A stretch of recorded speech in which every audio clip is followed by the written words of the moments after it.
Saudara, Anda kembali menyaksikan Aceh hari ini. Penangkapan 2 ASN di Aceh yang diduga terlibat jaringan terorisme mengejutkan banyak pihak. Apakah hal ini merupakan tanda bahwa paham radikal sudah mulai masuk ke kalangan birokrasi?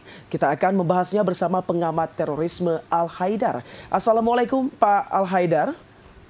Ya, Waalaikumsalam warahmatullah. Sebelumnya terima kasih Pak Haidar sudah bergabung bersama kami dalam Aceh hari ini. Dan tentunya kita dikagetkan dengan berita ditangkapnya 2 ASN Bapak terkait dugaan bergabung dengan terorisme. Apa pandangan Bapak terkait tertangkapnya 2 ASN yang diduga terlibat jaringan terorisme? Ya, jaringan ini merupakan jaringan Negara Islam Indonesia yang dari faksi MYT, ya, faksi Muhammad Yusuf Thohiri. Nah, faksi ini sebenarnya adalah faksi yang sudah lama, eh, boleh dikatakan, tapi dibandingkan dengan faksi-faksi yang lain seperti faksi Tahmid, faksi AFW, ya kan, faksi Abdullah Sungkar dan sebagainya, itu ini merupakan faksi yang lebih baru, ya, karena pecahan dari faksi AFW, Abdul Fattah Wiranagapati. Nah, jadi ini sebenarnya bukan kelompok teroris, ya, cuman saja ini karena pusatnya di Jawa Barat itu, imamnya ada di Jawa Barat pada waktu itu ditangkap di sebuah rumah di Bandung, dan di rumah tersebut ada senjata. Ternyata ada senjata, ditemukan beberapa pucuk senjata, laras panjang dan laras pendek, dan peluru dan lain sebagainya. Maka kemudian ini dianggap sebagai sebuah apa namanya, kelompok teroris, ya. Tadinya ketika sebelum-sebelumnya faksi MYT dari Negara Islam Indonesia ini tidak pernah digolongkan kepada teroris, ya. Ketika sebelumnya ditangkap di Jambi, di Padang, di Sulawesi, apa namanya, di Sumatera Selatan, kemudian di Medan, dan kemudian di Jakarta, itu belum ada ditemukan senjata. Tapi ketika penangkapan di Bandung baru ditemukan senjata. Maka kemudian ada sekitar 22 orang kemudian ditangkap, ya, ditangkap akibat dari proses itu. Dan kemudian faksi ini memang tersebar di beberapa provinsi termasuk di Aceh. Jadi tidak di semua provinsi. Ada di Aceh, ada di Medan, ada di Sumatera Utara, ya, ada di Padang, ada di Jambi, ada di Riau, ada di Sulawesi Selatan, ada di Lampung. Tapi setahu saya kalau Bengkulu belum ada. Kemudian di provinsi Kalimantan juga cuman Kalimantan Timur yang ada. Kemudian di Sulawesi belum ada. Setahu saya belum ada. Kemudian di Baik. provinsi yang lain juga, NTB, ya, mungkin ada, ya, di NTB ada. Kemudian di NTT, eh, saya tidak tahu. NTT ada, ya, ada karena berbatasan dengan Timor Leste. Kemudian di apa namanya, jaringannya di Maluku Utara tidak ada, Maluku tidak ada, di Papua juga tidak ada, dan di beberapa provinsi yang selebihnya juga tidak ada. Jadi saya kira memang ini merupakan kelompok Negara Islam Indonesia yang faksinya Baik. lemah, tidak terlalu banyak anggotanya. Kemudian saya juga baru tahu bahwa mereka ternyata memiliki senjata karena ditangkap, ya, di Bandung. Nah, ini yang mengejutkan. Tapi ketika saya konfirmasi ke beberapa anggota yang lain yang belum ditangkap pada waktu itu mereka menyatakan bahwa mereka juga tidak tahu kok ada senjata itu, gitu. Baik. Jadi ini juga menjadi problem, ya, saya kira. Baik Pak Haidar, artinya dari terkait dengan pernyataan Bapak barusan dan juga pernyataan Bapak di beberapa media menyatakan bahwa faksi MYT ini merupakan faksi yang lemah dan tidak pernah digolongkan dalam tindakan terorisme. Em, Jadi Ya, Bapak bisa menyimpulkan bahwa kegiatan yang mereka lakukan termasuk kegiatan yang tentunya tidak mengkhawatirkan. sebenarnya tidak mengkhawatirkan. Jadi Mhm, masyarakat Aceh nggak perlu khawatir ya dengan mhm, ditemukannya ada ini. Ini hanya pengembangan dari kasus yang sudah ada mhm, saja ya. Pengembangan dari kasus yang ada apa penangkapan di Jambi, di Palembang, kemudian mhm, di Bandung begitu. Dan kita masih belum tahu. Nanti mungkin kita akan melihat sendiri bagaimana di pengadilan nanti mhm. apakah mereka itu benar-benar memiliki senjata atau tidak. Tapi setahu saya mereka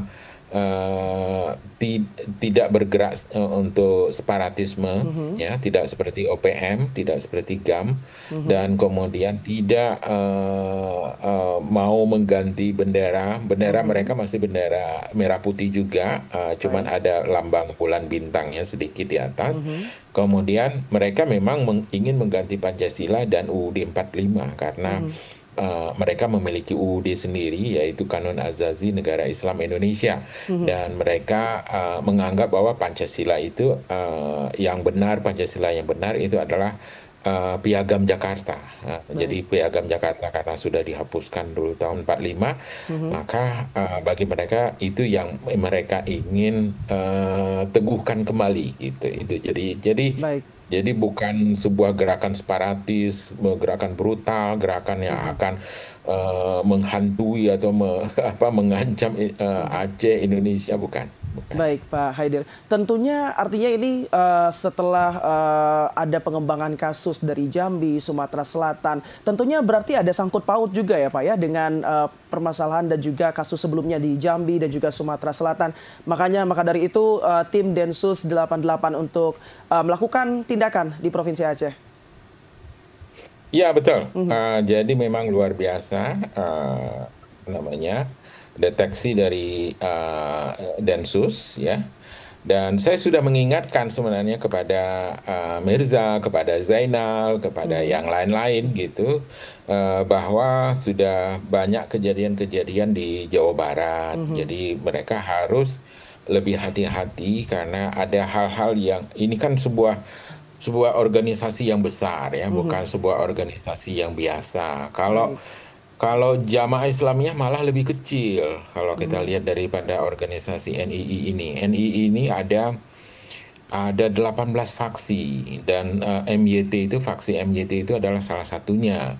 Jadi ada banyak faksi dan ini organisasinya organisasi negara. Makanya ini negara Republik Indonesia kemudian mhm, sangat serius menangani ini karena ini yang dihadapi bukan apa namanya bukan cilet-cilet ya dalam mhm. bahasa Aceh bukan cilet-cilet Baik. bukan sesuatu yang kecil. Mhm, Jadi yang sesuatu yang bisa diremehkan, makanya ini memang kesigapan dari Densus kemudian apa namanya cepat menangani persoalan ini. Tapi mhm, kita harus tahu bahwa apa namanya konteks kelompok ini sebenarnya bukanlah konteks kelompok yang brutal, bukan mhm. konteks kelompok yang apa separatis ya, Baik. yang akan membunuh ASN ataupun perawat atau guru atau apa seperti Mhm, yang dilakukan oleh OPM ya. Jauh mhm, sekali berbeda dengan kelompok-kelompok tersebut dan jauh berbeda dengan kelompok JAD ya. JAD itu bahkan melakukan familial suicide bombing ya, mhm, pemboman bunuh diri keluarga ya, mhm. mengajak anak, istri, bahkan anak dalam kandungan pun itu diajak dalam keikutsertaan dalam Baik, penyerangan-penyerangan teror. Kalau kelompok ini tidak, kelompok baik. ini ya sangat sunyi ya. Oke, baik Pak Haidar. Dan kita akan melihat dari konteks yang lebih luas, Pak Haidar. Sepengetahuan Bapak, bagaimana jaringan teroris merekrut anggota dari kalangan ASN? Ya, biasanya mereka merekrut siapa saja ya, Mhm, merekrut siapa saja dan memang ada target khusus untuk ASN ini karena kalau target ASN itu adalah umumnya mereka yang cenderung apa namanya memiliki stabilitas mhm. keuangan ya, Baik. keuangan yang lebih baik. Jadi mereka kemudian merekrut tapi beda dengan cara JAD ya, Jamaah Ansaruddolah ataupun JI Jamaah Islamiyah dalam merekrut ya, karena mereka merekrut orang-orang yang cenderung tidak terlibat dengan ASN ataupun BUMN ataupun yang lain-lain, dan kalaupun mereka kemudian akhirnya merekrut juga ASN dan BUMN, mereka akan disuruh keluar. Kalau yang faksi NII ini tidak, mereka tidak disuruh keluar, jadi mereka tetap berada di situ dan kemudian menyesuaikan saja.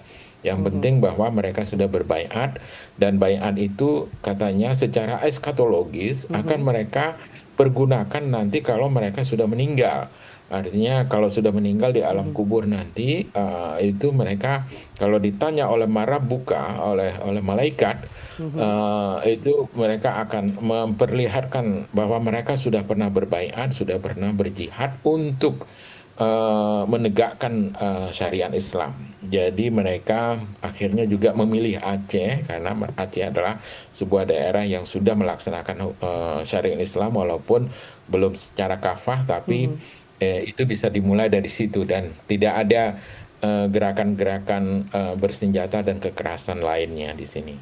Baik Bapak, dari kasus ini kita bisa melihat menurut Bapak apakah ini ada kemungkinan adanya infiltrasi jaringan terorisme, mungkin ingin berusaha masuk ke dalam sistem birokrasi negara? Ya, ini menunjukkan bahwa sudah lama diprogramkan oleh Samsuri ataupun Omo ya, Pak Omo, yang juga saya sangat kenal, sangat dekat juga dengan saya. Tapi tidak ada foto-fotonya ya, karena dia sangat menghindar untuk difoto ya bersama.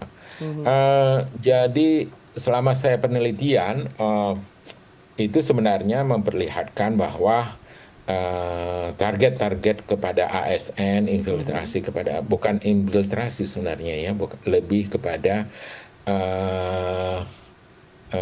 mempengaruhi ya, internalisasi lah, mempengaruhi, bukan juga intrusi ya, tapi bukan infiltrasi juga, jadi lebih kepada rekrutmen biasa ya. Jadi rekrutmen biasa yang lebih, jadi mereka tidak disuruh untuk memata-matai kantor mereka, tidak disuruh untuk menghancurkan tidak kantor merusak mereka, sistem tidak seperti itu ya Pak ya? Tidak disuruh merusak sistem seperti KW9 Al Zaitun di Indramayu ya. Baik. Jadi kalau Al Zaitun KW9 itu disuruh merusak sistem, disuruh mencuri dari kantornya, disuruh berhutang dan kemudian tidak membayar ya, dan lain sebagainya. Kalau ini tidak, jadi berbeda karakteristiknya. Baik, dan sebaiknya yang dilakukan oleh pemerintah dan apa ini Pak Haidar, dan juga apakah perlu dilakukan pemetaan ideologi atau literasi kebangsaan mungkin secara berkala di kalangan ASN, karena seperti kita tahu mungkin pada saat di awal perekrutan ASN pastinya ada literasi kebangsaan. Apakah ini perlu dilakukan pemetaan ideologi dan juga literasi kebangsaan yang berkala di kalangan instansi pemerintah dan juga ASN? Ya, perlu sekali. Tapi kita harus waspada juga bahwa ada gerakan-gerakan yang memang sangat lihai dalam memanfaatkan berkamuflase seakan-akan paling Pancasilais, paling NKRI, paling ini begitu ya, paling nasionalis. Tapi kadang-kadang itu ternyata justru menikam dari belakang nantinya. Jadi saya kira memang itu ada gerakan-gerakan yang seperti itu. Jadi memang perlu pembinaan, perlu ada indikator-indikator tertentu untuk dilakukan oleh pemerintah. Tapi juga jangan terlalu tergantung dengan program-program literasi kebangsaan ataupun deradikalisasi yang cenderung lebih banyak muatan-muatan nasionalismenya, patriotismenya gitu ya, karena kebanyakan mereka itu menjadi residivis lagi seperti yang dilakukan oleh Ismarwan yang di Krungmane ya, yang bekas bekas teroris yang di Bukit Jalin tahun 2010 dulu di Aceh. Baik. Jadi banyak dari bekas itu pada akhirnya apa namanya berpura-pura saja menerima Pancasila, Mhm. berpura-pura menerima eh, NKRI dan Mhm. sebagainya gitu. Nah, kelompok NII ini, Negara Mhm. Islam Indonesia ini sangat NKRI bahkan. Jadi dia tidak akan berpura-pura tentang itu gitu. Baik. Dan sangat apa bahkan banyak di antara mereka yang dulu adalah mendukung Prabowo ya, jadi Mhm. gardu Prabowo ya Mhm. di Banda Aceh gitu 2 kali gitu. Jadi walaupun 2 kali gagal menjadi presiden pada waktu itu, mereka Mhm. tetap semangat itu. Itu karena memang latar belakang nasionalisme religius mereka yang sangat Baik. kuat begitu. Jadi ini menunjukkan bahwa kelompok ini memang beda karakteristiknya dengan Mhm. kelompok-kelompok yang lain. Baik, Pak Haidar. Dan terakhir, Pak Haidar, mungkin ada pesan kepada Ya, masyarakat agar tidak terprovokasi dan tentunya tetap tenang dalam menyikapi kasus ini. ya, tenang saja. Jadi saya kira memang sekarang ilmu pengetahuan banyak ilmuwan, banyak Mhm. peneliti ya sudah mencoba mengamati kelompok-kelompok ini. Bukan Mhm. saya saja, banyak peneliti-peneliti yang lain yang ahli ya tentang Mhm. NII, tentang apa terorisme, kelompok-kelompok terorisme, dan mereka bisa melihat bagaimana tingkat kengerian, tingkat brutalitas ya. Jadi Mhm. ini jika dibandingkan dengan JAD dan JI ya. Mhm. Kalau JAD itu tingkat brutalitasnya sangat mengerikan ya. Boleh dikatakan itu dia berada di poin 9. Mhm. Kalau JI itu di poin katakanlah di poin 7 ya, Mhm. tingkat brutalitasnya, kengeriannya. Kemudian kalau NII ini boleh dikatakan tingkat kengeriannya itu cuman di poin 1 atau 2 Baik. ya, atau 3 lah paling Mhm. keras gitu. Jadi tidak tidak terlalu ini gitu, tidak terlalu membahayakan. Mhm. Jadi masyarakat Aceh tenang saja, tidak perlu harus reaktif, harus Mhm. khawatir, harus ketakutan dengan ini, dan harus tidak harus bingung karena juga Mhm. banyak banyak ahli-ahlinya Baik. yang mempelajari ini gitu. Di UIN banyak Mhm. ya, Profesor KBA ada, Profesor apa begitu banyak di Banda Aceh ada, di Mhm. Loksmawe ada, di Langsa ada Profesor apa namanya Alkaf ya, Baik. ada semua banyak sekali ahli-ahli yang mengerti tentang kelompok-kelompok ini. Jadi saya kira ini tidak perlu terlalu dikhawatirkan. Mhm. Baik, terima kasih Bapak Al Haidar sudah bergabung bersama kami dan juga memberikan banyak informasi terkait dengan menelisik jaringan terorisme tentunya. Dan selamat beraktivitas kembali Pak Haidar. Assalamualaikum warahmatullahi Ya, wabarakatuh. Waalaikumsalam warahmatullahi wabarakatuh.